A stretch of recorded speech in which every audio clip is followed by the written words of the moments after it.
নাম গ্রহণ করবেন, শ্রদ্ধা গ্রহণ করবেন। স্বামী সুমনাশানন্দজি মহারাজ পূর্বেও আপনার সারদা রামকৃষ্ণ পাঠচক্রের ক্লাস নিয়েছিলেন। আমরা সৌভাগ্যবান, মহারাজের কথা আমরা শুনেছি আগেও। মহারাজের পরিচয় হয়তো অনেকেই জানেন, মহারাজের নতুন করে পরিচয় দেওয়ার হয়তো আমার পক্ষে সেভাবে সম্ভব নয়, তবুও আমি একটুখানি জানাই। মহারাজ দীর্ঘদিন সাউথ আফ্রিকাতে, ক্যালিফোর্নিয়াতে বিভিন্ন সেন্টারে রামকৃষ্ণ ভাবধারার যে বিরাট প্রবাহকে তিনি আরো বেশি করে প্রসার করে এসেছেন, এবং এই মুহূর্তে মহারাজ আছেন গোলপার্ক রামকৃষ্ণ মিশনের আমাদের যে মিউজিয়াম এবং সেই অ্যাপ্রিসিয়েশন অফ ইন্ডিয়ান আর্টের সেই ডিপার্টমেন্টে। আজকে আমরা খুব ধন্য মনে করছি নিজেকে মহারাজকে আমাদের মধ্যে পেয়ে।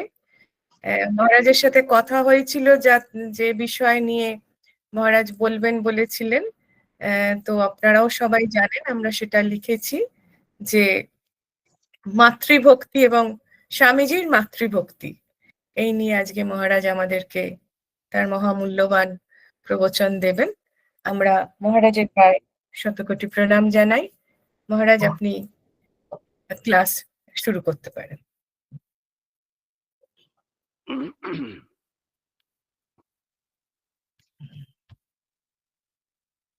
দেবী প্রসন্ন বদনে করুণাবতারে,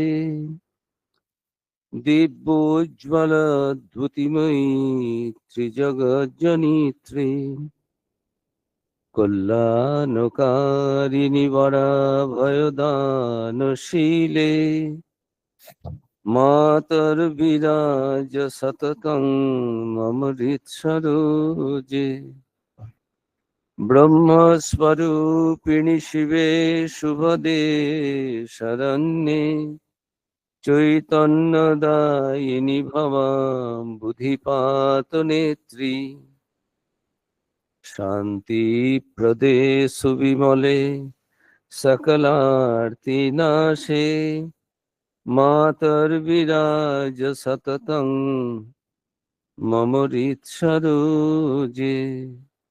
বেদান্ত বেদ পরতত্ত্ব সুমূর্ত রূপা, আদ্যন্তমোদ্ধরহিতা শ্রুতি সারভূতা, একাদ্বয়া হি পরমা প্রকৃতি স্তমাদ্যা, মাতর বিরাজ সততং মম হৃৎসরোজে। O Goddess with gracious smile, O Avatar of compassion, you shine with divine glow, O Mother of the three worlds. You take care of our welfare and remove our fear. O Mother, dwell forever in the lotus of our heart. মা, আমাদের সকলের হৃদয় পদ্মে আপনি সদা বিরাজিত থাকুন। ব্রহ্মস্বরূপিণী, অতি সৌন্দর্যময়ী, মঙ্গলময়ী, আমাদের আশ্রয়, আধ্যাত্মিক চেতনার উন্মেষকারিণী, এই সংসার সাগরের পারে যিনি নিয়ে যান, সেই দুঃখহারিণী, পবিত্রতা স্বরূপিণী, শান্তিদায়িনী মা, আমাদের হৃদয় পদ্মে আপনি সদা বিরাজিত থাকুন। বেদান্ত তত্ত্ব জ্ঞাতা, আপনি পরম সত্য, আলটিমেট রিয়ালিটি, বেদান্তের সার সংগ্রহ, এসেন্স। আপনি you do not have any beginning, মধ্য, মিডল অর শেষ, এন্ড। ইউ আর দ্য প্রকৃতি, আপনি প্রকৃতির স্বরূপা, the one without a second, যার কোনো দ্বিতীয় হয় না।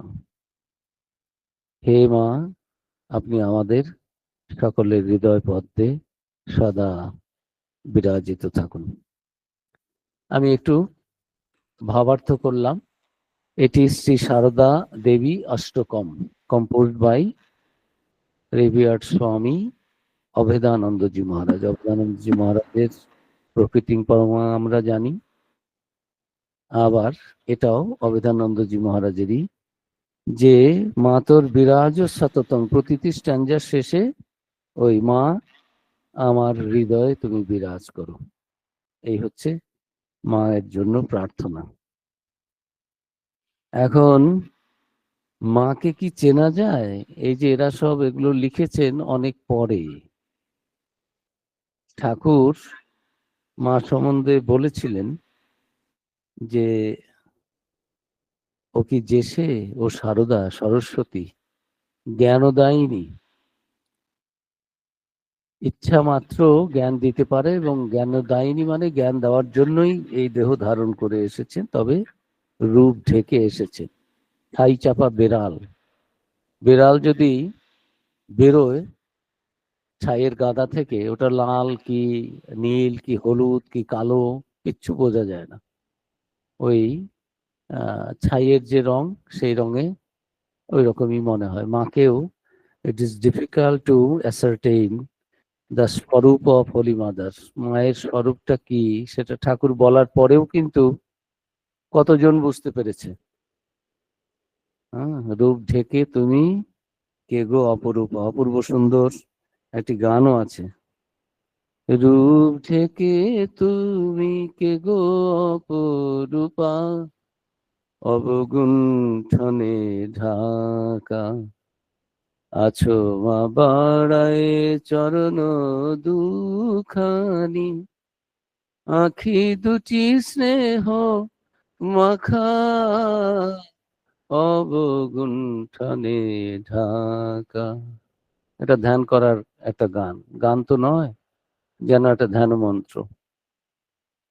রূপ ঢেকে তুমি কে গো অপরূপা, অবগুণ্ঠনে ঢাকা। ওই যে মায়ের, আমরা ডাইনিং হলে খাবার ঘরে একটা ছবি থাকে, পা বাড়িয়ে আছেন, আছো মা বাড়ায় চরণ দুখানি, আখি দুটি স্নেহ মাখা, অবগুণ্ঠনে ঢাকা। ওই ছবিটার যেন বর্ণনা এই শুরুর লাইনটায় রয়েছে। আর ঠাকুর নিজে বলেছেন রূপ ঢেকে এসেছে। কেন রূপ ঢেকে? না, সেই অবিস্মরণীয় রূপ দেখলে জগতের সাধারণ পঙ্কিল মনের মানুষ তো বুঝতে পারবে না, তাদের মনে অন্য ভাব আসতে পারে, তাতে তো তাদের ক্ষতি হবে। তাই তিনি রূপ ঢেকে এসেছেন। কিন্তু শ্রীরামকৃষ্ণ এই সমস্ত কথা বলে গেছেন মা সম্বন্ধে। ভাইপো, ভাগ্নে, রামলাল, যা তোর খুড়ি আমার সঙ্গে একটু কথা হয়েছে, মনে হচ্ছে বিরক্ত হয়েছে, চলে গেল। তা তুই যা, গিয়ে তোর খুড়িকে ঠান্ডা কর। সে যদি বিরক্ত হয় তাহলে কিন্তু এখানকার, নিজেকে দেখিয়ে বলছেন, এখানকার সব চলে যাবে, কিন্তু মানে সব নষ্ট হবে।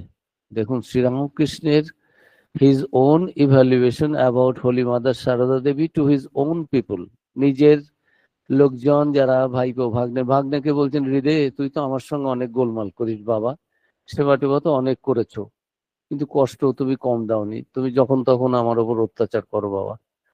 তা দেখো এর ভেতরে যে রয়েছে, সে যদি ফোঁস করে তাহলে কিন্তু তুমি বেঁচে গেলেও যেতে পারো, কিন্তু ওর ভেতরে, ওর সঙ্গে যেন ওকে তুচ্ছ তাচ্ছিল্য করো না। তুমি আমাকে অনেক তুচ্ছ তাচ্ছিল্য করেছো, হৃদয় সেবাও যেমন করেছে এমন সেবাটিও কেউ করতে পারবে না। আবার এমন কষ্ট দিয়েছেন যে শ্রীরামকৃষ্ণ গঙ্গার ধারে গেছেন যে শরীর ছেড়ে দিই, যে শরীরের আর কি দরকার আমাদের কাছে। আমরা শরীর ছেড়ে দেওয়া মানে খুন হয়ে যাওয়া, আত্মহত্যা করা, এগুলো মহাপাপ। খুন করাও পাপ, নিজে নিজে মরাও পাপ। কিন্তু যদি আত্মজ্ঞান লাভ হয়ে যায়, বা আমি জানি আমি কে, তাহলে এই বডিটা তাও কিছু নয়, এটা থাকলো কি গেল, এটা আমি নিজে নিজেই, এই যে ইচ্ছা মৃত্যু, তাহলে তো সেটাও তো সুইসাইড করা বলে। ব্রহ্মজ্ঞানীরা সুইসাইড করেন না, তারা দেহ ত্যাগ করেন। There is a difference between these two words. আত্মহত্যা, আত্মহনন, আর একটা হচ্ছে দেহ ছেড়ে দেওয়া, দেহ ত্যাগ। বয়স হয়েছে, শরীরের যা যা, এই ঠাকুরের কাছে যখন ছিলেন তোতাপুরি, তিনি গঙ্গা পেরিয়ে যাচ্ছিলেন, আমাশয় হয়েছে, পেটের ব্যথায় আমি সমাধিতে মগ্ন হতে পারছি না, হোয়াট ইজ দিস, আমার মন কেন শরীরে যাবে, what is the need of this body anymore, আর কি কি দরকার আছে, কি যাও দেহ ছেড়ে দেবো। কোথায় যাব? গঙ্গা, মা গঙ্গায়, পবিত্র সলীলা আমাদের সাধু সন্তদের মধ্যে আছে যে আমার শরীর গেলে গঙ্গায় দিও। তো শরীর গেলে গঙ্গায় দেবে কেন? আমি নিজেই নিয়ে গঙ্গাকে দিয়ে দিচ্ছি, নাও মা, নিয়ে নাও, ফিনিশ। তার কারণ আমি তো জানি আমি দেহ নই, আমার জন্ম নেই, মৃত্যু নেই, আমি অজর, অমর, অজ, নিত্য, শাশ্বত, অয়ং পুরাণ। আমি তো জানি আমার তো মৃত্যু নেই।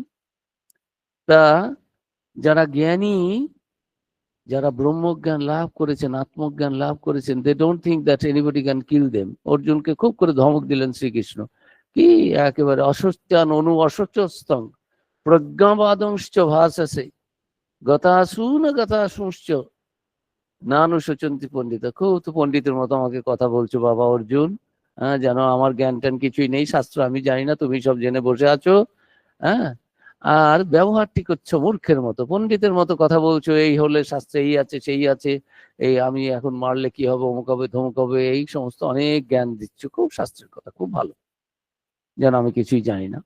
আর তুমি ব্যবহারটা কি করছো? শাস্ত্রে কি বলেছে? যারা জ্ঞানী, অসচ্চান অনু অসস্ত, যাদের জন্য কখনো শোক করতে নাই, চিন্তা করতে নেই, কি এই জন্মের, যাদের জন্ম হয়েছে যে তাদের মরবে, প্রজ্ঞাবাদংশ ভাষা, যেন প্রজ্ঞা হয়ে গেছে তোমার, সেরকম কথা বলছো। এই জ্ঞানীগণ কখনো শোক করেন না, যারা বেঁচে আছেন তাদের জন্য করেন না, যাদের শরীর চলে গেছে তাদের জন্য করেন না। তারা তো জ্ঞানী, তারা জানেন কি এই যে জন্ম মৃত্যু এগুলো আমাদের মনে হচ্ছে যেন। গীতার শঙ্কর ভাষ্যে শঙ্করাচার্য লিখছেন যে এই যে শ্রীকৃষ্ণের যে জন্ম, মনে হচ্ছে যেন সম্ভব আমি যুগে যুগে আমি যেন জন্মগ্রহণ করি। জগৎ সেটাই ভাবছে, আমরা অজ্ঞানে রয়েছি তাই ভাবছি আমার জন্ম হয়েছে। আরে আমার কি জন্ম হবে? আমি তো আত্মা, আত্মার জন্ম হয় না, মৃত্যু হয় না। তো যাই হোক, তা এখন মা সম্বন্ধে ওই হৃদয়কে বলেছেন যে ওর ভেতরে যে আছে সে যদি ফুঁস করে তাহলে কিন্তু ব্রহ্মা বিষ্ণু মহেশ্বর তোমাকে কিন্তু রক্ষা করতে পারবে না। এ কিন্তু আমি আগে বলে দিচ্ছি, সতর্ক করে দিচ্ছি। তুমি আমাকে নিয়ে অনেক গোলমাল করেছো, সে তো যা হোক গেল, কিন্তু দেখো ওর ভেতরে যে রয়েছে, ও যদি ফুঁস করে, বিরক্ত হয়, তাহলে কিন্তু ব্রহ্মা বিষ্ণু মহেশ্বর কিন্তু কে কার কথা শোনে? হ্যাঁ, ভগবান নিজে এসে বললেই আমরা সব বুঝতে পারবো। অর্জুনকে যখন শ্রীকৃষ্ণ বিশ্বরূপ দেখালেন, শ্রীকৃষ্ণ তো থরথর করে কাঁপছেন। সে প্রথমে অধ্যায়ও কেঁপেছেন, সে এই এই সামনে এই দেখে, জগৎ দেখে, আত্মীয় স্বজন দেখে, তখন দুর্বলতায় কাপুরুষতায় কেঁপেছেন। আর এখন ভগবানের রূপ দেখে, বিশ্বরূপ দেখেও সে এখন এখন ওরে বাপরে, কার সামনে দাঁড়িয়ে আছি, এই শ্রীকৃষ্ণই সেই, এই আমি কি করেছি, তারপরে তোমার সামনে প্রণাম, পেছনে প্রণাম, তোমার পার্শ্ব থেকে প্রণাম, তুমি রূপ সম্বরণ করো, আমি আর সহ্য করতে পারছি না, তুমি আমার মা, তুমি আমার বাপ, তুমি আমার বন্ধু, তুমি আমার সখা, আর ভাষা টাচার খুঁজে পাচ্ছেন না, তমেব সর্বং মম দেব দেব, তুমি আমার এটা ওটা বলে দেখলেন, আর কত কি বলবো, মা বললাম, বাপ বললাম, লক্ষ্মী বললাম, সরস্বতী বললাম, ধন বললাম, দৌলত বললাম, সখা বললাম, আর কি বলবো, এখন আর তো কোনো রিলেশন খুঁজে পাচ্ছি না, তুমি সর্বম, তমেব সর্বম মম দেব দেব। অর্জুন আর বলছে যে আমি আর সহ্য করতে পারছি না, তো আমি তোমার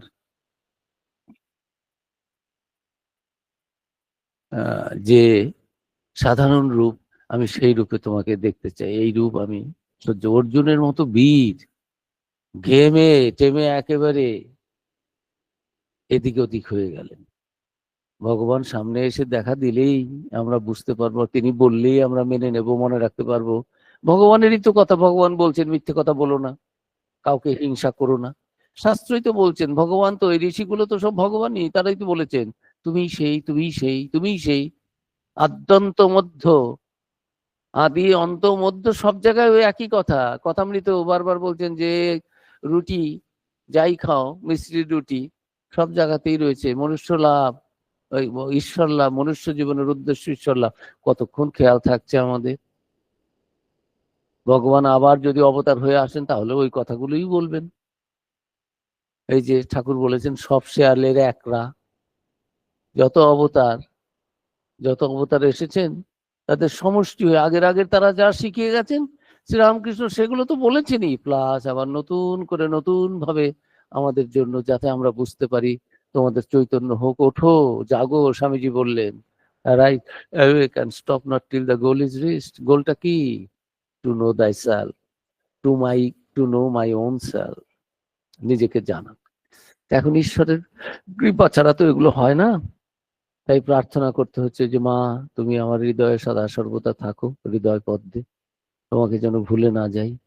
একটা গানে আছে, একবার বিরাজ গো মা, ওই বিসর্জনের সময় বলছেন, পরিব্রাজক ভিখারি সাধ মনেতে ভারী, মধুর হাসি মাখা মায়ের মুখখানি হেরি। আর আমার কিছু চাওয়ার নেই, I don't want anything else. আমার জগৎ ঐশ্বর্য এটা ওটা কিচ্ছু চাই না, শুধু বসে মায়ের কোলে মামা বলে মাতিব যোগ ধ্যানে কমলাসনে। এখানেও এই গানটা, ওই আজকে আমি যে স্তোত্রটা বললাম সেখানেও রয়েছে, হৃদি কমলাসনে মাতর বিরাজ সততং মম হৃৎসরোজে, আমার হৃদয় কমলে তুমি এসে অধিষ্ঠিত হও মা। আর ওই গানেও রয়েছে যে একবার বিরাজ গো মা হৃদি কমলাসনে, তোমার ভুবন ভরা রূপটি একবার দেখে লইবা নয়নে কমলাসনে। হৃদে রামলাল এরা দিন রাত দেখেছে, কিন্তু কমলাসনে বসাতে পারছে না। মা বসে আছেন, মায়ের কৃপা সবার প্রতি, কিন্তু চোখের কাছে থেকেও কিছুই বুঝতে পারছেন না। তাতে দোষও নেই, শারদানন্দজি নিজে বলছেন যে রঙ্গ দেখে রঙ্গময়ীর অবাক হয়েছি, আমি কান্দিব কি হাসিব তাই বসে ভাবতেছি, রঙ্গ দেখে রঙ্গময়ীর অবাক হয়েছি।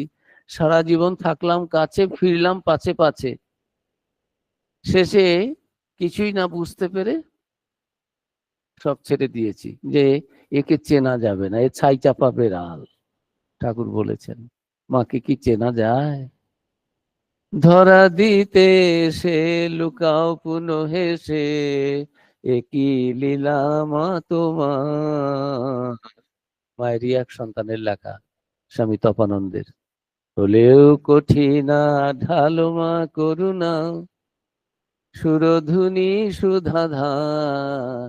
হৃদয় যদি কঠিনও হয় কখনো, কোনো এক সাধু কিছু গোলমাল করেছেন, রাজা মহারাজ বলেছেন বাবা আর তো তোমাকে রাখা যাবে না, তুমি যা করেছো এটা তো সাধু জনচিত হলো না, কাজেই তুমি এখন বাবা এই সংঘটা ত্যাগ করে চলে যাও, এখানে তো তোমাকে রাখতে পারো, এটা তো সাধুদের আশ্রম, তুমি তো something you have done which is not সাধু জনচিত, that does not befit a monk.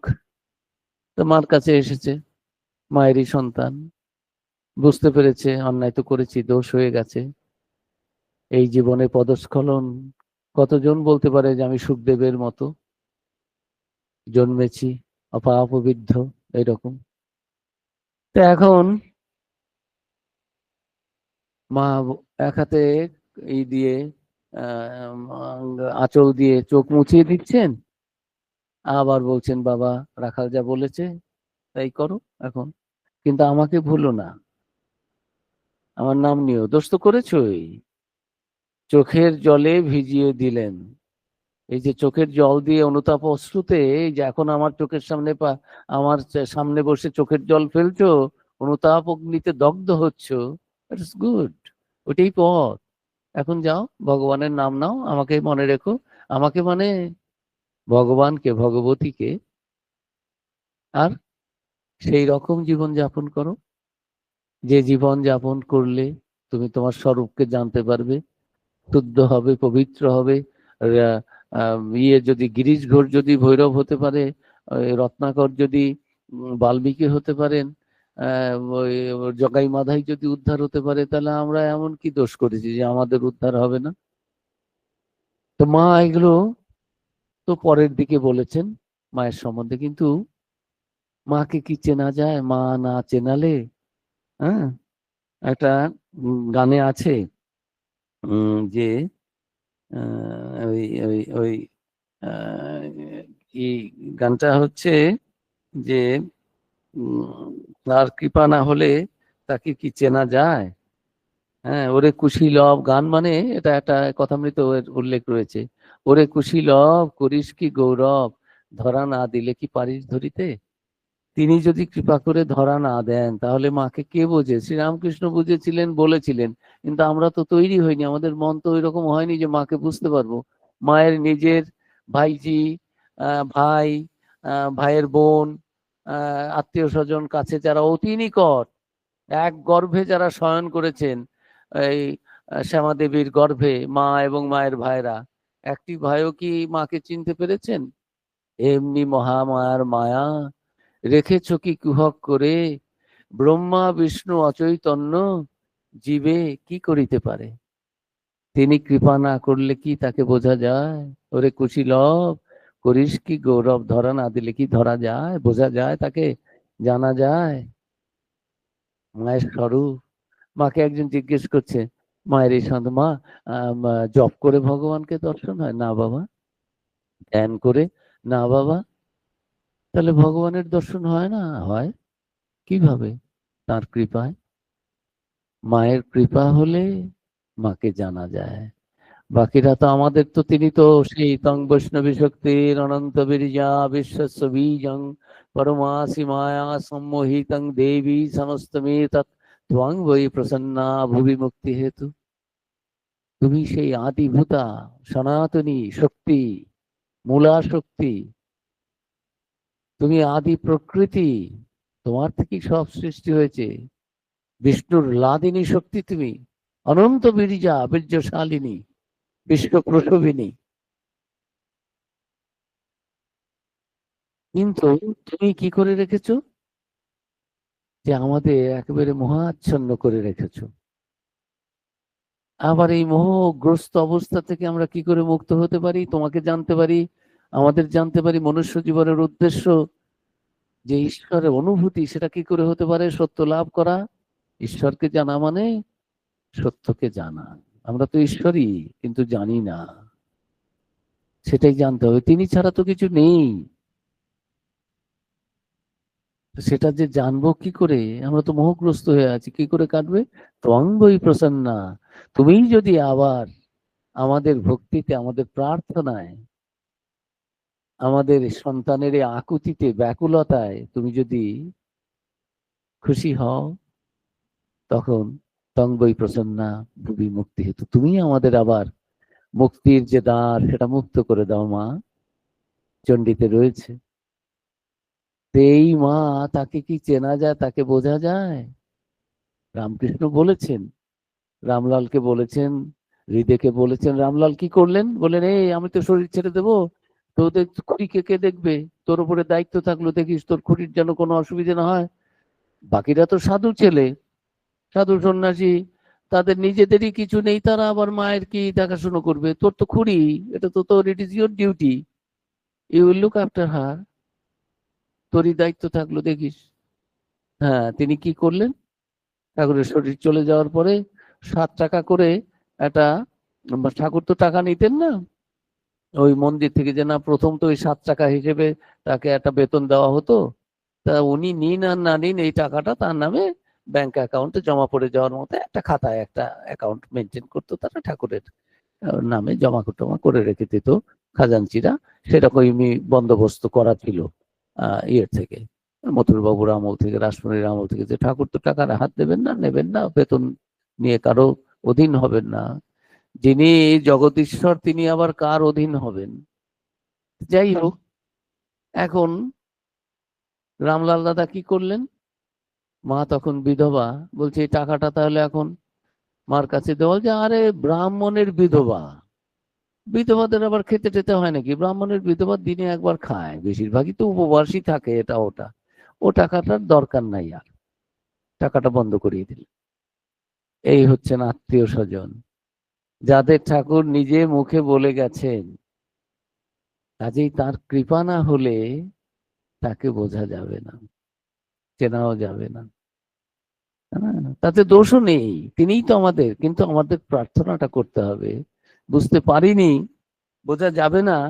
Swami Vivekananda America থেকে একটা চিঠিতে লিখছেন, চিঠির কোনো ডেট নেই, শিবানন্দজিকে লিখছেন যে মহাপুরুষ মহারাজ শিবানন্দজি তাকে লিখছেন যে দাদা, মা ঠাকুরুন কি বস্তু বুঝতে পারোনি, এখনো কেহই পারো না, ক্রমে পারবে।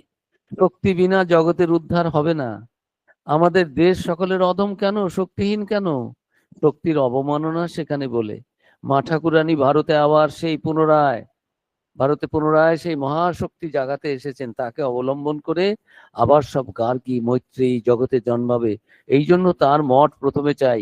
রামকৃষ্ণ পরমহংস বরং যান।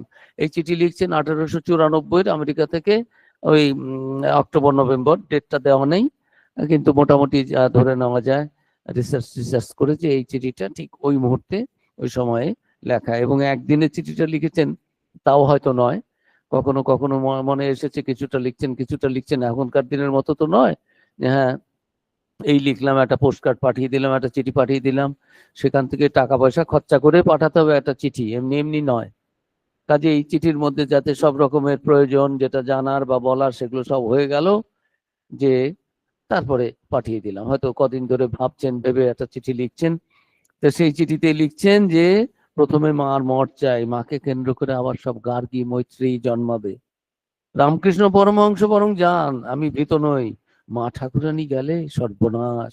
শক্তির কৃপা না হলে কি ঘোড়ার ডিম হবে?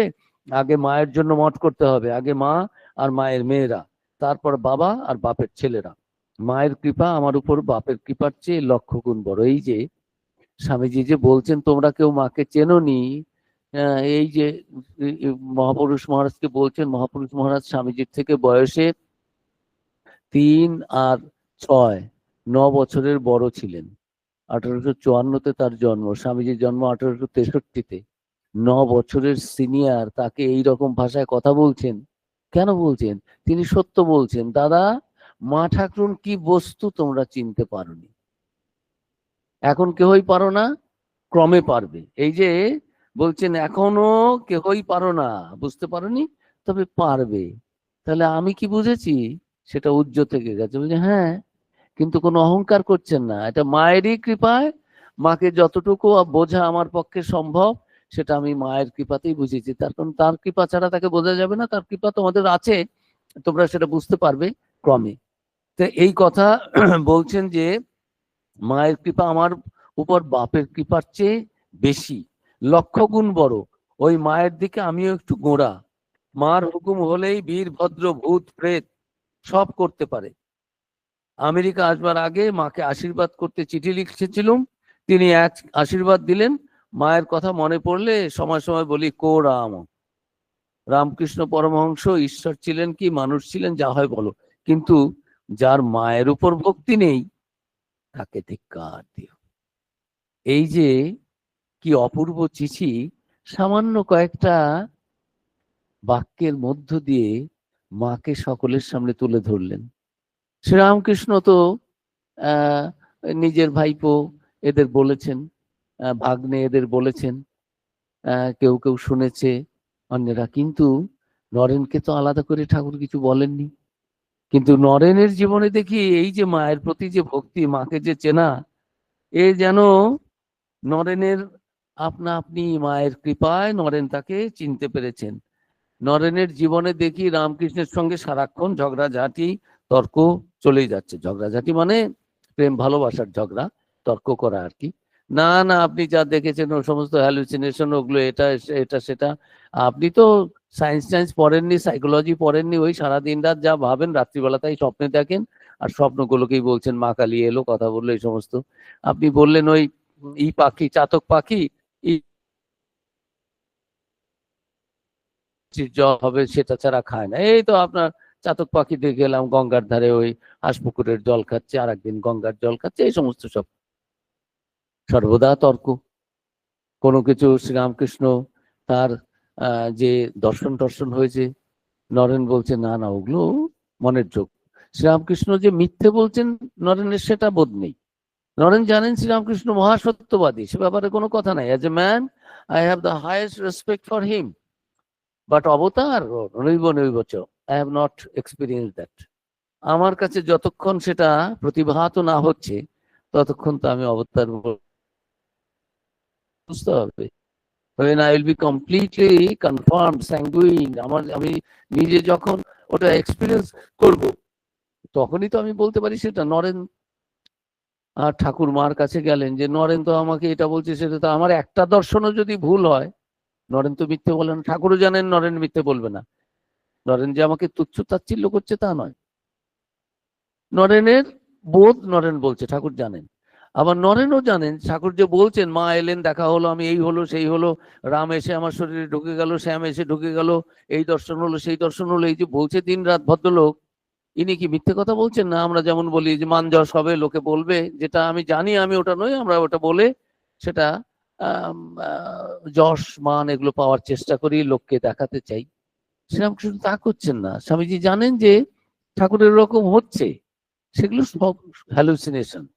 সেগুলো আমাদের তো বিজ্ঞানসম্মত ভাবে তো সাইকোলজিতে এগুলো তো বলা রয়েছে, এগুলো এরকম দর্শন হয়, কিন্তু এগুলো আসল দর্শন না, এগুলো হচ্ছে মনের মধ্যে একটা কাল্পনিক দর্শন, হ্যালুসিনেশন আমরা করে নিচ্ছি, স্বপ্ন একটা দেখছি কিন্তু ওটা স্বপ্নই, that is not reality. Sri Ramakrishna মাকে যে বললেন কমপ্লেন, মা এই মুখ্য দেখে তুই আমাকে এরকম করে ঠকালি, মানে আমার একটাও যদি ভুল হয় দর্শন, তাহলে তো আমার সবগুলো দর্শনই ভুল হতে পারে। মা বললেন নরেন ছেলে মানুষ, ও কি জানে, ক্রমে সব স্বীকার করবে। এসে বললেন যা অমুক, তাহলে বর্ষ দিয়ে বললেন তোর কথা আর নেব নাই, মা বলেছেন যে নরেন কি জানে, ও কালে সব নেবে।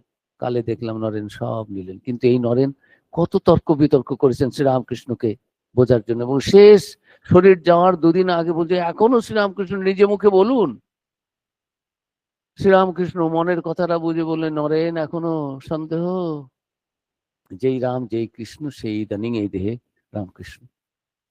নরেন তার পরের দিন শ্রীরামকৃষ্ণ শরীর ছেড়ে দিলেন। 6 বছর ধরে তার কাছে ছিলেন, বলছেন নিজেই যে I have fought so much against this Kali. কালীকে বিশ্বাস করেননি নরেন, যাননি তার কাছে, কালী মন্দিরেই ঢোকেননি।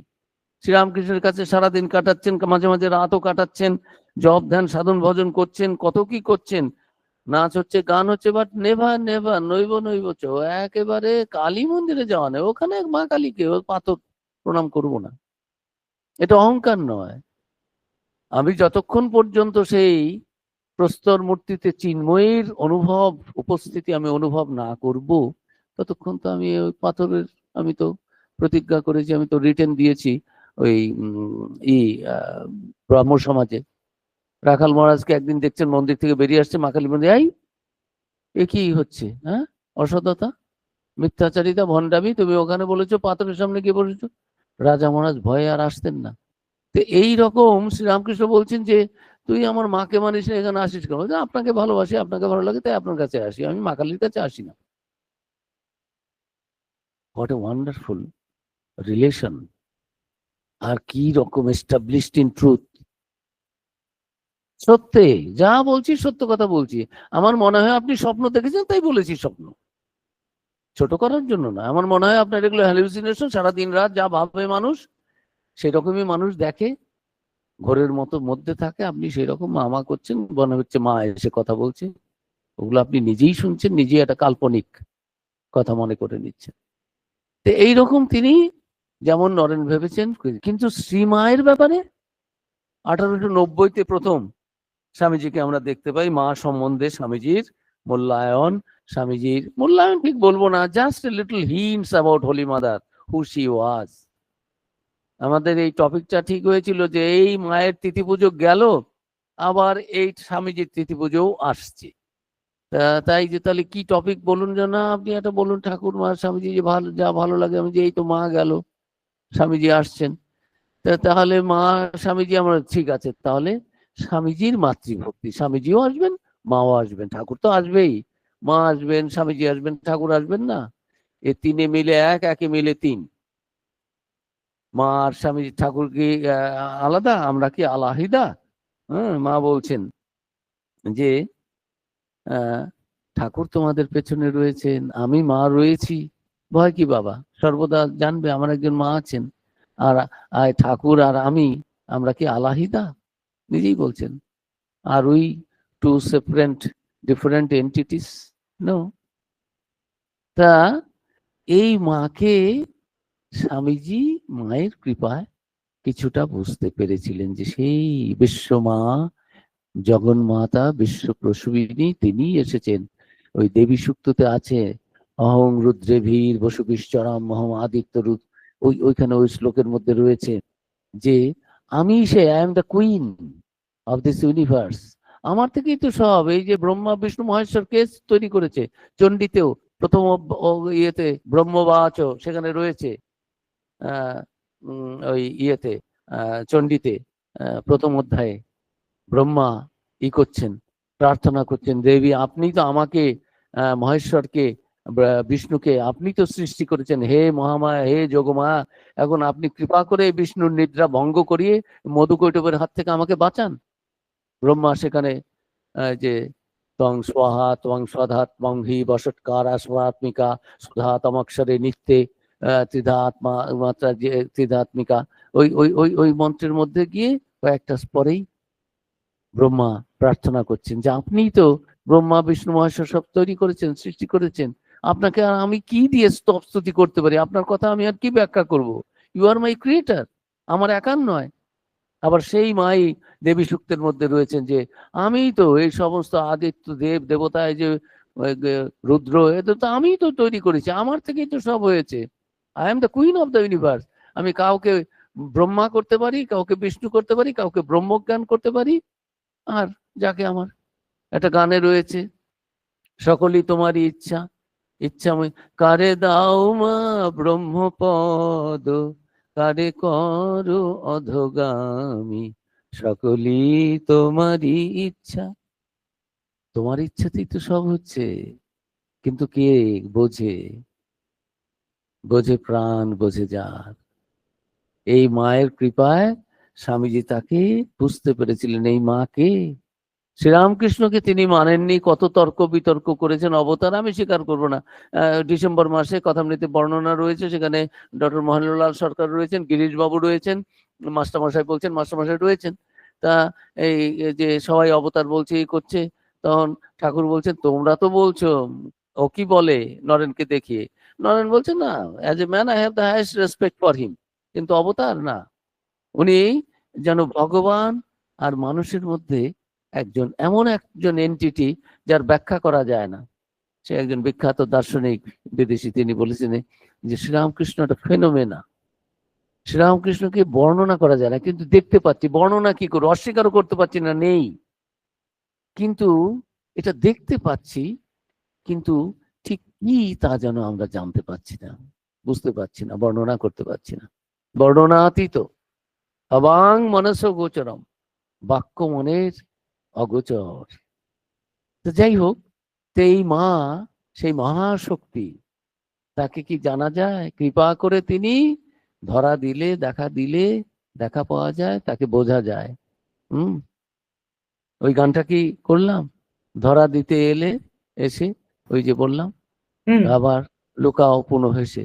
তুমি সারাক্ষণ সাথে সাথে রয়েছো, কিন্তু তোমাকে যেন চিনতে পারি না। তুমি রয়েছো আমাদের সঙ্গে, কিন্তু তুমি কি সেটা, হ্যাঁ, জ্যোতির্ময়ী তুমি অন্তরে বাহিরে, ডাকিছ সস্নেহে দাঁড়ায়ে অদূরে, কতকাল হতে প্রসারিদু করে, কোলে নিতে মামা, ধরা দিতে এসে লুকাও পুনঃ হেসে, কি লীলা মা তোমার। তারপরে রয়েছে অন্ধ মোরা হ্যারো বধির শ্রবণ, আমাদের শ্রবণ শক্তিও নেই, অন্ধ। দেখো এই আমাদের অবস্থা, শক্তি সঞ্চারিতে করো পরশন, আমাদের একটু শক্তি দাও যাতে তোমাকে বুঝতে পারি। সে শক্তি না দিলে অর্জুনকে বলছেন আমি তোমাকে দিব্য চক্ষু দিচ্ছি, আমার বিশ্বরূপ দর্শন করো। দিব্য চক্ষু না দিলে অর্জুনের কি ক্ষমতা আছে? ঈশ্বরের কৃপায়, শ্রীকৃষ্ণের কৃপায় অর্জুন দর্শন করেছিলেন। অর্জুন কি তপস্যা করে করেছেন? মা বলেছেন বাবা তপস্যা করে কে কজন পেয়েছে, সব তার কৃপায়। ভক্তি পথে তাকে প্রার্থনা করেই তাকে এই যে যত দর্শনাদি পেয়েছে তার কজন ওই যুক্তি করে করে তর্ক করে করে এটা নয় এটা নয় ওটা নয় করে কজনে পেয়েছে। দেখো যারা পেয়েছে তারা এই তার কৃপাতেই পেয়েছে, তাকে প্রার্থনা করে। হে শ্রীরামকৃষ্ণ প্রার্থনা করছেন মায়ের কাছে, খুব অপূর্ব কথামৃতে রয়েছে। মা আমার ভক্তি নাই, আমার জ্ঞান নাই, আমার সাধন নাই, ভজন নাই, মা দেখিস আমাকে তুমি জ্ঞান দাও, ভক্তি দাও। দেখো দেখো আমি যেন কোনো কিছুতে জড়িয়ে না পড়ি, এই সমস্ত। ঠিক হনুমানজি যেরকম প্রার্থনা করেছিলেন, আমরা রাম নামের গানটিতে গাই, ওই গানটিতে রয়েছে যে হনুমানজি প্রার্থনা করছেন যে আমি আমাকে যেন তুমি বদ্ধ করো না, আমার মনের মধ্যে কিন্তু আর কিছু নেই, শুধু তুমি নিজেও অন্তরে রামচন্দ্র বসে আছো আমার হৃদয়ে, তুমি জানো আমার মনে অন্য কোনো না না না স্পৃহা রঘুপতে হৃদয়ে আস্মদীয়ে সত্যং বদামি চ ভবান অখিলান্তরাত্মা ভক্তিং প্রযচ্ছ রঘুপুঙ্গব নির্ভরাং মে কামাদি দোষারহিতং গুরুমান সঞ্চ। দেখো আমার মনে যদি অন্য কোনো কামনা বাসনা না আসে তুমি ছাড়া, হে প্রভু আমার অন্য কিছু নেই। আমি বলছি এমনি এমনি নয়, আমার মন থেকে বলছি, তুমি তো মনেই বসে আছো, তোমার অবস্থান তো আমার হৃদয়েই, তুমি তো জানো সেটা। কাজেই দেখো আমার জন্য অন্য কোনো রকমের কামনা বাসনা না আসে তোমার চরণ দুটি ছাড়া। হ্যাঁ, শ্রীনাথে জানকীনাথে অভেদ পরমাত্মনি। আমি জানি যে যে লক্ষ্মীনাথ, যে বিষ্ণু নারায়ণ, আর এই যে শ্রীনাথ জানকীনাথ, যে তুমি রামচন্দ্র সীতানাথ, আমি জানি অভেদ পরমাত্ম তো তোমরা এক, অভেদ। তথাপি মম সর্বস্ব রাম কমল। তবুও তোমার এই রাম কমল লোচন, এই যে পদ্ম পলাশ লোচন, তোমার এই রাম রূপ, এটাই আমার দেখতে ইচ্ছে করে। তুমি সেই রূপে আমার কাছে দাঁড়াও, সামনে দাঁড়াও। সেই যেমন প্রার্থনা করছেন হনুমানজি, শ্রীরামকৃষ্ণ সেরকম মার কাছে প্রার্থনা করছে। এই মাকে প্রার্থনা করে, মাকে যদি সত্যি সত্যি মা বোঝেন যে হ্যাঁ ছেলে আমাকেই চায়, মারা বোঝেন ছেলে কোনটা চাচ্ছে, টুসি দিয়ে রেখে দিয়েছেন, খেলা করে খুব খুশি। মাও বলেন ঠিক আছে বাবা খেলো না, আমারই তো সব খেলা লীলা। কিন্তু মা ছেলে যখন মা মা বলে কেঁদে ওঠে, আর তখন ঠাকুর বলছেন যে অক্ষয় আমার কোলে থাকতো, ওর মা দিয়ে যেত রান্না টান্না করবে। তো যেই দেখলাম যে ও আর আমার কাছে থাকতে চায় না, এখন মায়ের কোলে গেলে মায়ের কাছে তো স্তন্যপান করতে পারবে, শ্রীরামকৃষ্ণের কাছে তো তা হবে না, এখন মাকে চাই। এখন শ্রীরামকৃষ্ণ বলছেন এই দেখ পাখি দেখ, ওই দেখ ওটা দেখ, ওই দেখ ওটা দেখ, কত কিছু দেখাচ্ছে। এতক্ষণ ছিল কত কিছু হেসেছে, কথা বলেছে, খুড়ো এটা ওটা খুড়োর সঙ্গে কথা বলে গেছে, এখন তো খিদে পায়নি। এখন মা ছাড়া হবে না, যে খুড়ো যাই করুক না করুক মায়ের জায়গাটা তো করে নিতে পারবে না। আমি যতই বলি থাক ততই বলে মা মা করে আর কাঁদে। মাও দেখেন কোনটা ঠিক ঠিক আমরা কাঁদছি। আমরা অনেক সময় বলি এক বুড়ির গল্প রয়েছে, বুড়ি খুব বল যে যমরাজ এতজনকে দেখে, এই বুড়ো বয়সে বিধবা মানুষ, ছেলেটাও নাই, আর থাকে কত জোয়ান জোয়ান, আমার জোয়ান ছেলেটা চলে গেল, ওই অমুকরা সব কতজন চলে যাচ্ছে, যমরাজের কি চোখ নাই, এই বুড়িটাকে দিয়ে এই বুড়ো বয়সে এত কষ্ট নিতে পারে না। তো যমরাজ এসে গেলেন, একটা বোঝা নিয়ে কাঠ কেটে খেতেন। যমরাজ এসে বলছেন হ্যাঁ মা আমি এসে গেছি। কে বাবা তুমি? যে আমি যমরাজ। তা এখানে কি? বলছে এই যে তুমি ডাকলে যমরাজ, আমি তো এসেছি। ও বাবা তুমি এসেছো, এই বোঝাটা আমার কাঁধে তুলে মাথায় তুলে দাও তো বাবা, হ্যাঁ বুড়ো মানুষ একা তুলতে পারছি না তো, কাজেই তুমি এটা আমাকে একটু তুলে দাও। এই হচ্ছে কি নাম, জগতে আমাদের চাওয়া। হ্যাঁ, ওই রকম ভগবানকে আমরা ওই রকমই চাই, যে আমার সুখ স্বাচ্ছন্দ্য যা যা চাই, জাগতিক যে যে জিনিসগুলো ভালো লাগে সেগুলো আছে, এইটাই যেন ভালো করে চাই, কেন কোনো এখানে নির্বিঘ্ন হয়, ঝুট ঝামেলা না হয়। কিন্তু সত্যি সত্যি মাকে ছাড়া ঘুম হচ্ছে না, ঠাকুরকে ছাড়া বাঁচতে পারছি না, আর নিঃশ্বাস নিতে পারছি না, একেবারে সংসারটা বিষময় মনে হচ্ছে, তা কি মনে হচ্ছে? ওইটা যখন মনে হবে তখন তিনি ঠিক এসে দেখাও দেবেন, কোলেও তুলে নেবেন। তো যাই হোক, এখন এই মাকে স্বামীজি চেনালেন। স্বামীজি প্রথম দেখি মা সম্বন্ধে, মা যে কে, মাই যে সব কিছু, তার হাতেই যে সব, সেটা স্বামীজি অন্যদের জানালেন, এমনকি মাকে প্রণাম পর্যন্ত করা শেখালেন। নালে তো এরা ভাবছিল গুরুর স্ত্রী, গুরু পত্নী, ব্যাস ওই রকমই থাকুক। গুরু গুরুমা, মা যেমন আমাদের ভক্তির গুরুর স্ত্রী, তিনিও তো গুরুমা, তাকেও ভক্তি করতে হয়, ওইটুকুই যাও। কিন্তু তিনি যে জগৎজননী বিশ্ব প্রসবিনী, তার থেকেই যে বিশ্ব ব্রহ্মাণ্ড সৃষ্টি হয়েছে, মুক্তির দ্বার যে তিনি অর্গল মুক্ত করতে পারেন, তিনি যে তং স্বাহা তং স্বাধা তং হি বসৎমিকা, এ সমস্ত বসৎকার সরাত্মিকা, এ তো ভাবনা তো ছিল না। সেটা স্বামীজি তাদের আস্তে আস্তে প্রথম দিচ্ছেন 1890 সালের 14ই ফেব্রুয়ারি।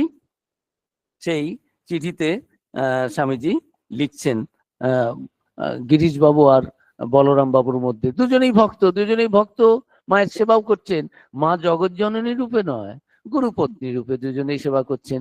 গুরু নেই, এখন গুরুপত্নীর দায়িত্ব তো আমাদেরই নেওয়া উচিত। তিনি কত কষ্টে টষ্টে আছেন, তা আমাদের বাড়িতে এনে এসে ভালো মন্দ খাইয়ে দাইয়ে সেবা টেবা করি, তিনি একটু আনন্দে থাকুন। দুজনেই ভালো ভক্ত, no doubt about the fact, but অজ্ঞান ভক্ত, এখনো সেই জ্ঞান হয়নি মাকে। এখন এইটুকু জ্ঞান হয়েছে, পূর্ণ জ্ঞান হয়নি, ওই একটু পার্শিয়াল জ্ঞান হয়েছে যে ইনি গুরুর স্ত্রী, আমাদের একটু, গুরু নেই, গুরু মায়ের একটু সেবা টেবা করি, গুরু সেবা করতে হয়, ওনাকে একটু সেবা করি না। স্বামীজি লিখছেন যে কখন থেকে স্বামীজির ভেতরে এই ভক্তি এসেছে মার প্রতি, সেটা ঠাকুরও বলেননি, স্বামীজির ভেতর থেকে মায়ের কৃপায় হয়েছে।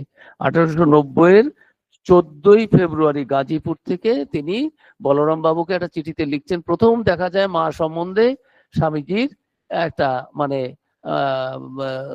রেফারেন্স। এর আগে ঠাকুরের কাছে খেতে যেতেন স্বামীজি, নরেন রান্না কেমন হয়েছে, ঠাকুর বসে খাওয়াতে ভালোবাসেন নরেনকে, মা তো রান্না করেছেন। আর স্বামীজি বলছেন, হ্যাঁ আগে ভালো, খারাপ নয়, তবে রুগীর পথ্য। মা যেমন ঠাকুরের পথ্য রান্না করতেন, নরেন এসেছে, নরেনের জন্য নরেন আর মা ওই রকমই রান্না করেছেন। এখন ঠাকুর চিৎকার করে বলছে, ওগো শুনছো, নরেন সব খেয়ে বলছে যে রুগীর পথ্য, মানে নরেনের জন্য আলাদা করে ঘন করে ছোলার ডাল, ওর মধ্যে মশলা টশলা থাকবে, একটু ঝাল খেতে ভালোবাসতেন স্বামীজি। মা বুঝে গেলেন। তো মার ওইটুকুই ছিল যে একটু রান্না টান্না ভালো করে করে দিলাম। ছেলে যেদিন এলো, আর ছেলেরও মায়ের মুখটাও কখনো দেখতে পারেননি, পায়ে টাচ করে পায়ে হাত দিয়ে প্রণামেরও এদের সুযোগ হতো না, সেরকম অবস্থাই ছিল না এই মায়ের সাথে অন্য সন্তানদের। তাই স্বামীজিরও কোনোদিন কথা বললেন না। ও রূপ যে দেখেছে সে মজেছে, অন্য রূপ রাগে না বলা, রূপটা আগে দেখি তো, রূপ তো ঢাকা, অবগুণ্ঠনে ঢাকা। তাহলে কিন্তু ভেতরে ভেতরে ঈশ্বরের অনুভূতি কি আমরা ভগবানকে দেখার পরে ভগবান আমাদের ভক্তি হয়, ভগবান আছেন জানি? এটা ভেতরে অনুভূতি হয়, আত্মানুভূতি, প্রত্যক্ষ অনুভূতি।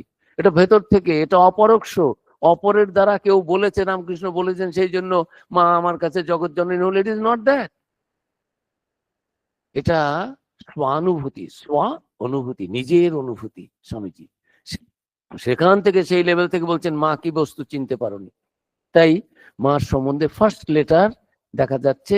আচ্ছা, মাকে নিয়ে আপনার আর গিরিশ বাবুর কিছু মতামত হয়েছে, মতান্তর হয়েছে, আপনারা আমার মত চেয়েছেন মা কোথায় থাকবেন না থাকবেন।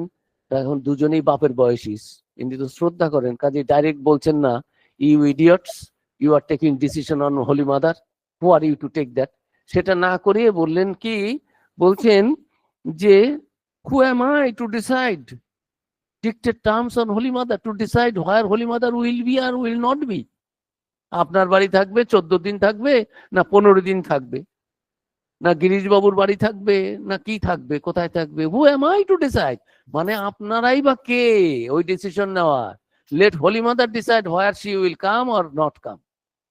কার বাড়িতে থাকবেন থাকবেন না, আপনারা কেন ডিসিশন নিচ্ছেন?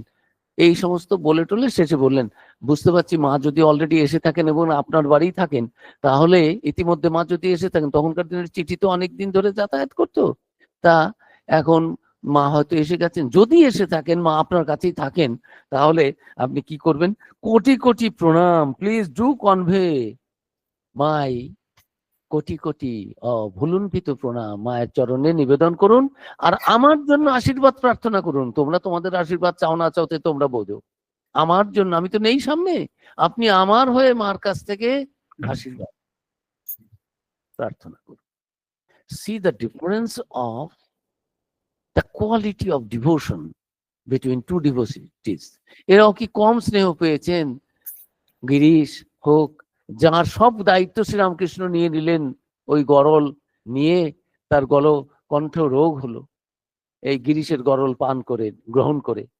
এখন বলরাম বাবুর বাড়িতে শতাধিকবার শ্রীরামকৃষ্ণ গিয়েছেন, এমন কৃপা করেছেন, অন্ন পর্যন্ত গ্রহণ করেছেন। সেখানে কায়েতের বাড়ি, সেখানে তো ঠাকুরের অন্ন খাওয়ার কথা না, তখনকার দিনের যে সমস্ত নিয়ম কানুন ছিল, যেভাবে as he was brought up in those days, but he broke all these rules and regulations due to his special blessings, grace.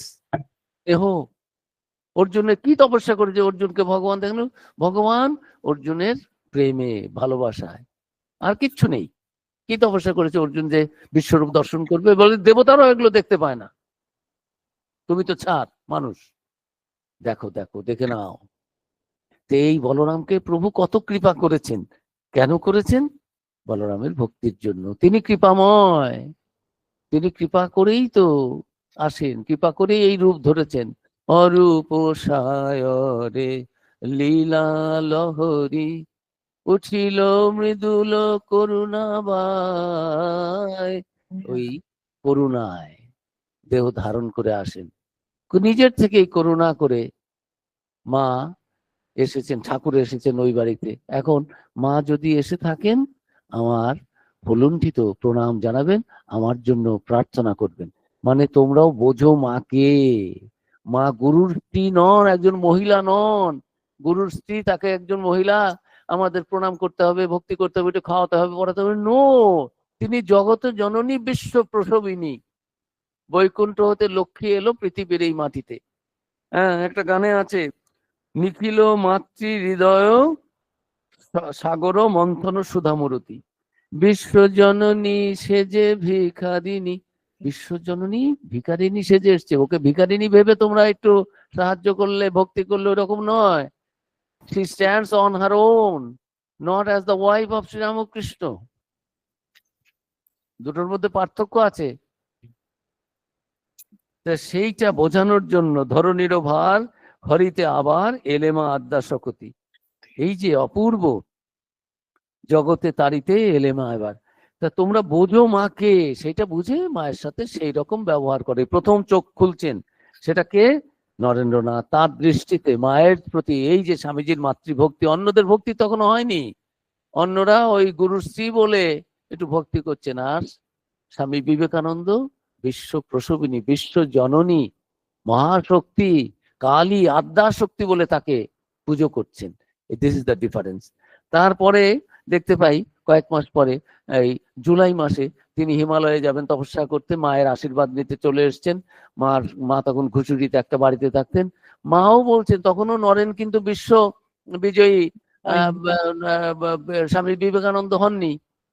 তিনি এসে প্রণাম করছেন, গঙ্গাধর মহারাজ সাথে নিয়ে যাবেন, তিনি হিমালয় চিনেন।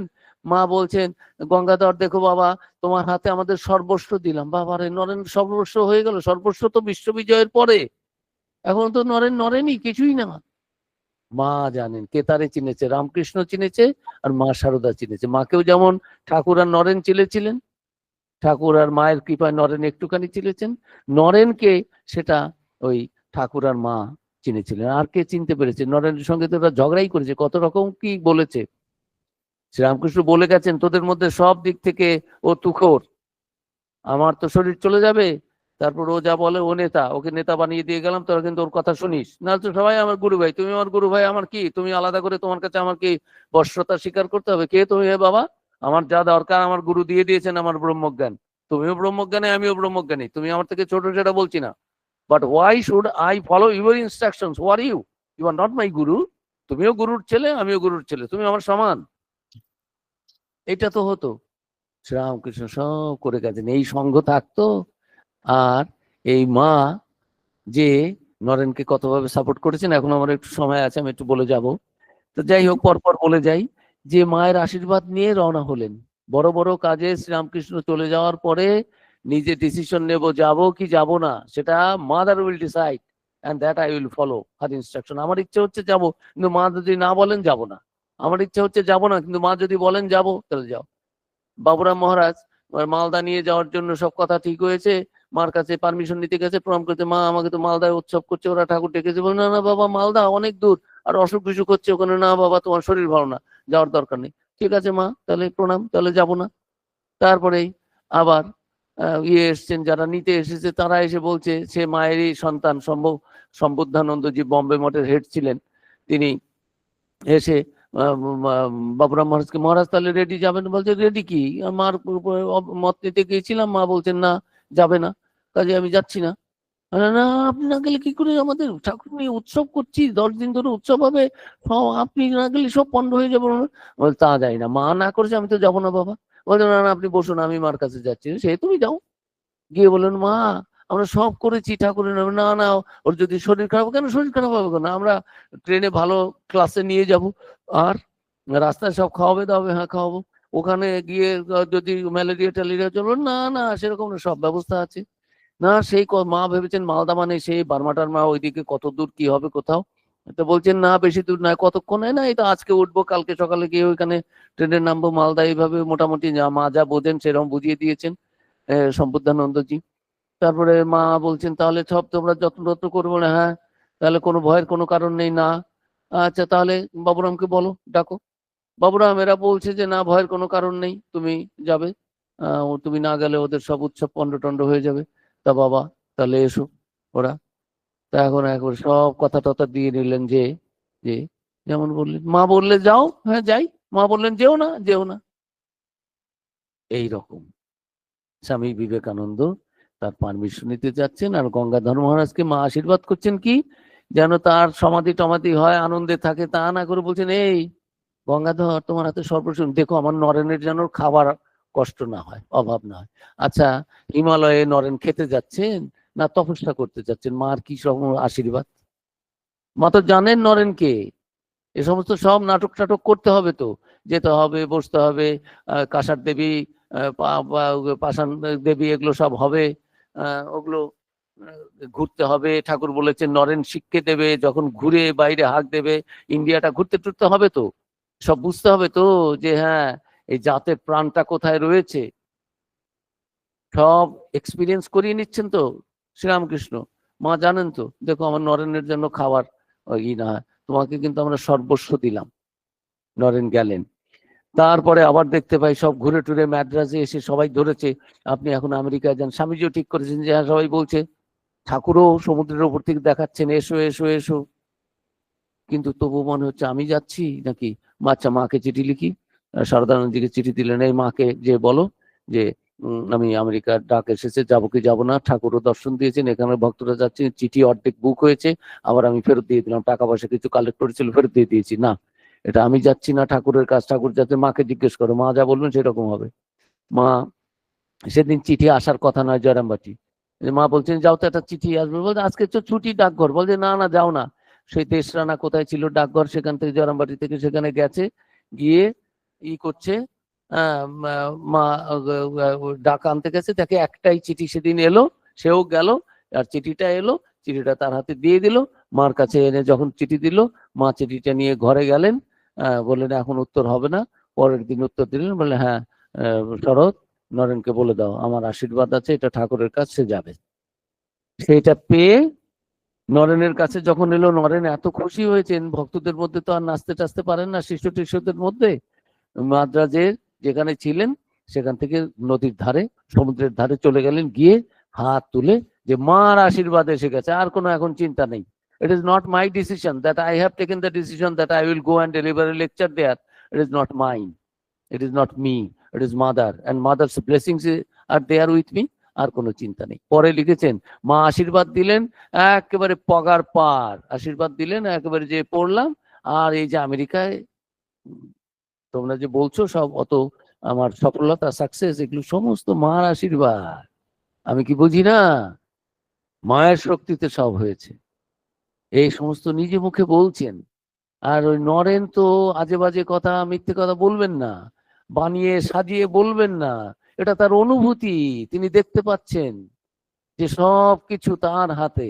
সেই জন্যই সেই অম্বা স্তোত্রে, অপূর্ব সুন্দর একটা অম্বা স্তোত্র আছে, সেখানে অম্বা স্তোত্রে স্বামীজি লিখছেন শেষ স্তোত্রে গিয়ে, সফলে ফলে বা কাতং শুভে শিব করে।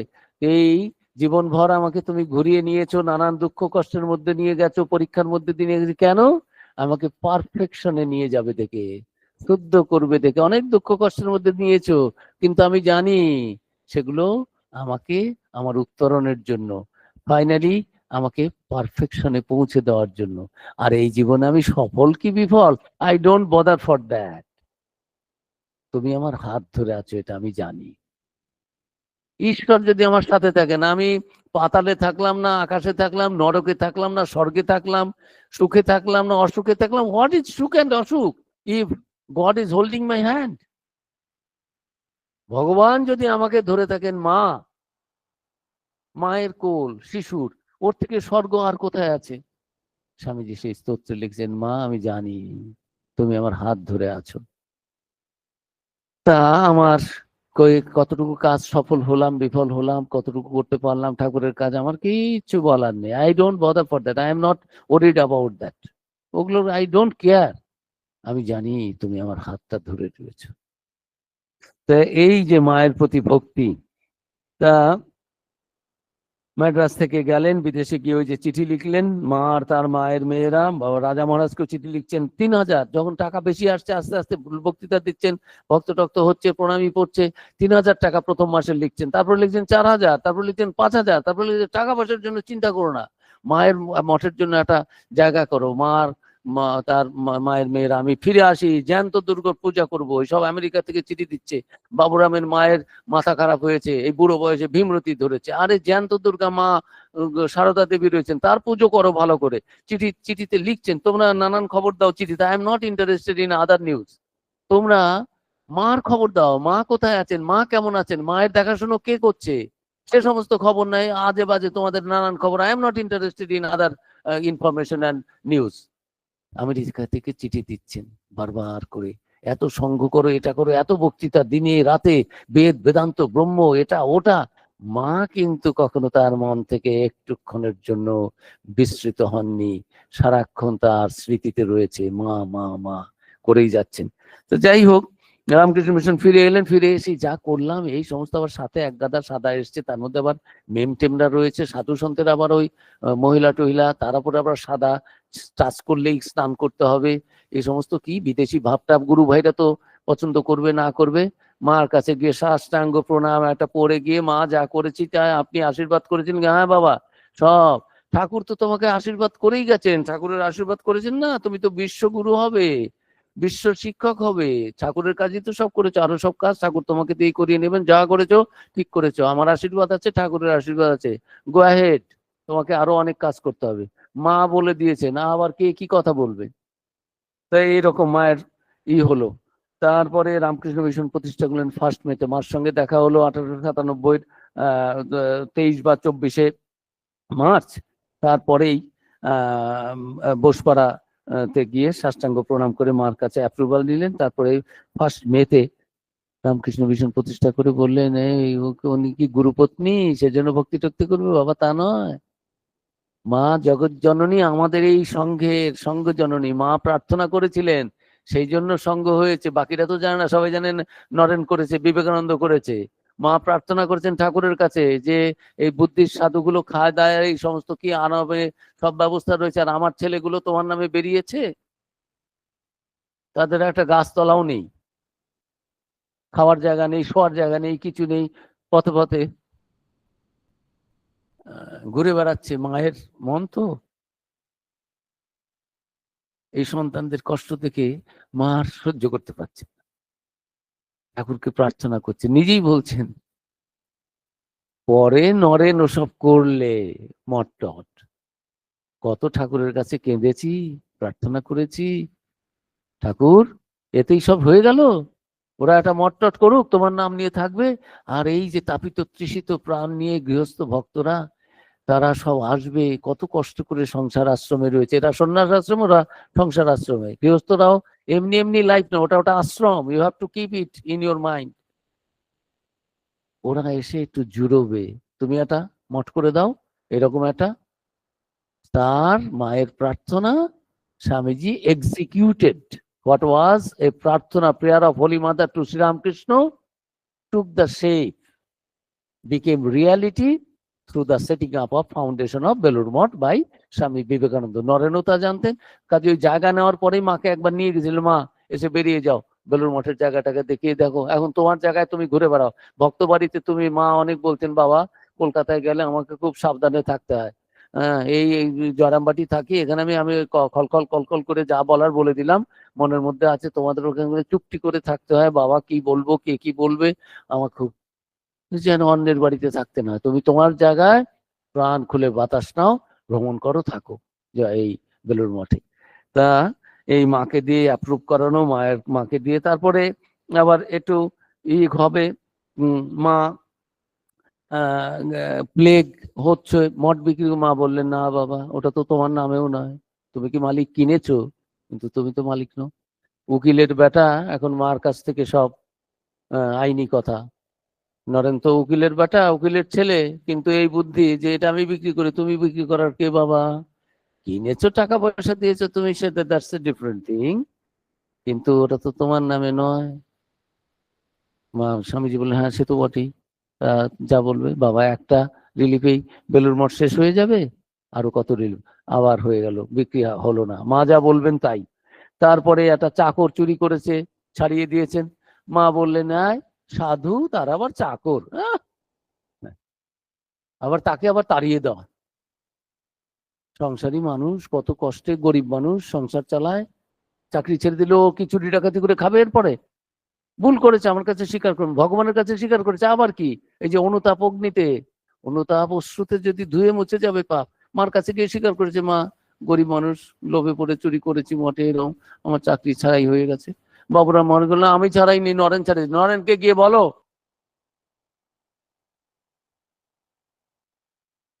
আমি পাঠিয়েছি। মা বলেছেন, কে শরৎ, শরৎকে দীক্ষা দেবো কি দেবো না, শরৎ কি জানে, আমাদের তো এই জন্যই আসা, আমাদের কি রসগোল্লা খাওয়ার জন্য আসা, শরীর খারাপ, মা আর দীক্ষা দেবেন না শরৎ মহারাজের। মা বলে দিলেন, আরে শরৎ কি জানে, আমাদের কি রসগোল্লা খাওয়ার জন্য আসা, অসুস্থ শরীরেই দীক্ষা দিচ্ছেন। তারপরে ই হচ্ছে, যে চাকরটা ফিরে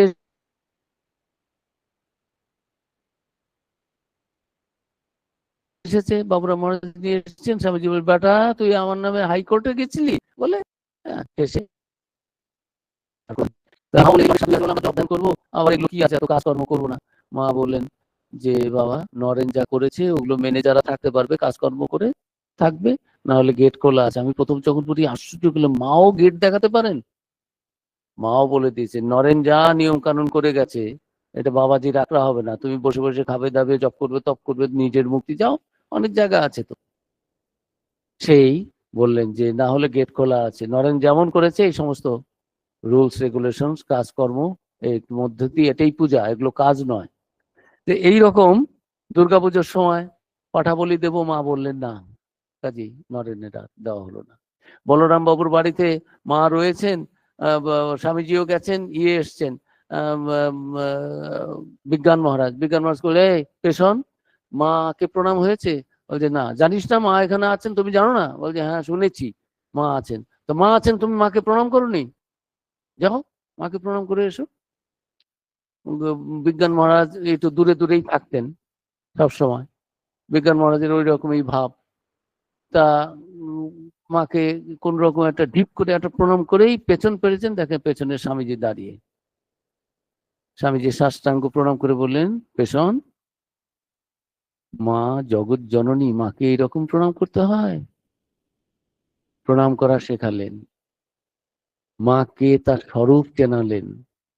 আর এইভাবে মায়ের আশীর্বাদ নিয়ে, সময় হয়ে গেছে, মায়ের কথার তো শেষ নেই, শেষ কথাটা দিয়ে যাওয়ার আগে, শরীর যাওয়ার আগে স্বামীজি একদিন গেছেন মাকে দেখতে, মার কাছ থেকে বিদায় নেবেন, মার পারমিশন নেবেন প্রণাম জানিয়ে।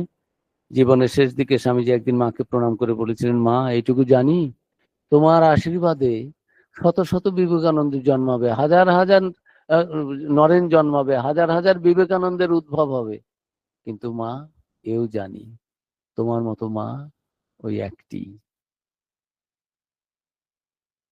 অদ্বিতীয়ম, আর যার কোনো দ্বিতীয় হয় না। এই মায়ের প্রতি কি মাকে অনুভব করে, মায়ের কৃপায় অন্যদের মধ্যেও মাকে সেটা চেনালেন, দেখালেন, নাহলে মা তো কেউ চিনতেই পারতো না। এই স্বামীজির মাতৃভক্তি, এ কি আর বলে শেষ করা যায়? তা যাই হোক, আমরা এখানে শেষ করি। ওম যথাগ্নির দাহিকা শক্তি রাম ও কৃষ্ণের স্থিতা হিয়া সর্ববিদ্যা স্বরূপাং তাং শারদাং প্রণমাম্যহম।